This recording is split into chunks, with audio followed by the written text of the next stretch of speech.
So here we have the Nissan Micra on a 12 plate. I'm going to start off by showing you around the outside of the car, and then we'll hop in and run through some controls on the inside of it. From the outside though, you can see it's a 5-door car with alloy wheels. We're going to start off inside the boot first of all.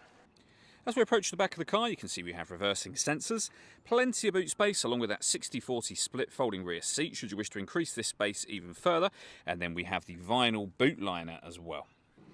Okay, so we're just going to work our way back around to the front of the car, and then we'll hop in and run through some controls on the inside. But now that we've done a full circle of it, you can see it's in lovely condition the whole way round.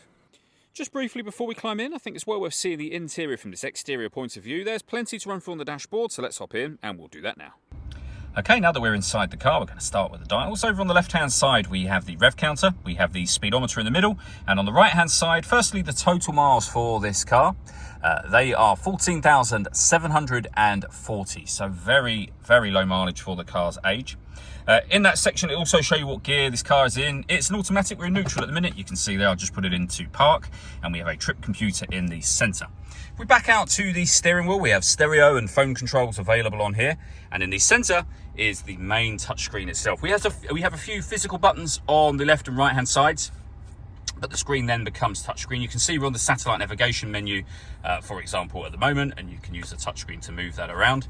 We have AM and FM radio available on here, and every push of that button will take you around a different waveband. We have the CD player and auxiliary input. This car's also got USB input, so if you plug a device in via USB, that will appear up on the screen as well.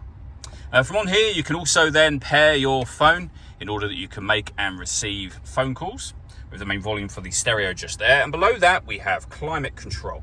So you can adjust the temperature in the car, the fan speed.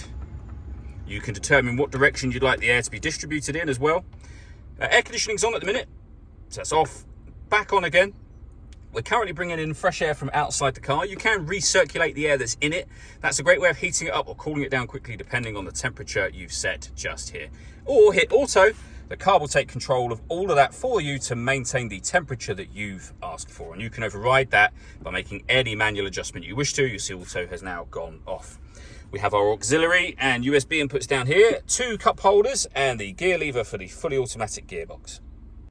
The last thing I want to talk about with this car is the paperwork. So as you can see, we have the V5 registration document, 2 keys for the car, and then possibly the best bit is the amount of service history. Given the low mileage of the car, you could be forgiven for thinking it wouldn't have had too many services, but every year, 13, 14, 15, as you can see, 16, 17, 18, and then across here, 19, 20, 21, 22, 23, and literally just last week, all at main dealer as well. So fantastic service history on this car.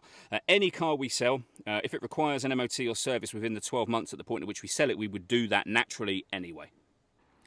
All that leaves me to say is thank you for taking the time to watch this video. If you'd like to come and see the car in person and have a test drive, please feel free to give us a call here at Watson Cars. We'd love to hear from you soon.